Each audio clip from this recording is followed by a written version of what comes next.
বীর পুরুষ রবীন্দ্রনাথ ঠাকুর। মনে করো যেন বিদেশ ঘুরে মাকে নিয়ে যাচ্ছি অনেক দূরে।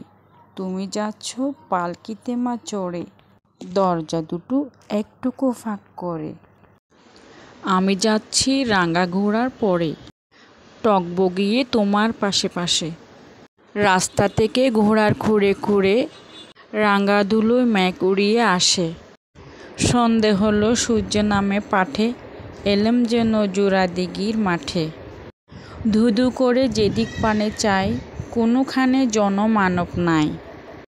তুমি যেন আপন মনে তাই, ভয় পেয়েছ ভাবছ এলেম কোথা। আমি বলছি ভয় করো না মাগো, ওই দেখা যায় মরা নদীর সুতা। আমরা কোথায় যাচ্ছি কে তা জানে, অন্ধকারে দেখা যায় না ভালো।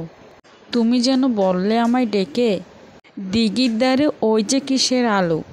এমন সময় হা রে রে রে, যে কারা আসতেছে ডাক ছেড়ে। তুমি ভয়ে পালকিতে এক কোণে, ঠাকুর দেবতা স্মরণ করছো মনে। বেয়ারাগুলো পাশের কাটা বনে, পালকি ছেড়ে কাঁপছে থর থর। আমি যেন তোমায় বলছি ডেকে, আমি আছি ভয় কেন মা করো।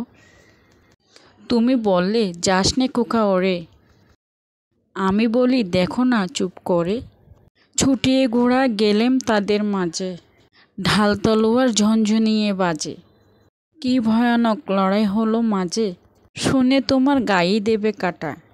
এত লোকের সঙ্গে লড়াই করে, ভাবছো খোকা গেলই বুঝি মরে।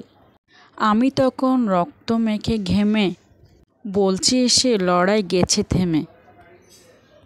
তুমি শুনে পালকি থেকে নেমে চুমু খেয়ে নিচ্ছ আমায় কোলে। বলছো ভাগ্য খোকা সঙ্গে ছিল, কি দুর্দশাই হতো তা না হলে।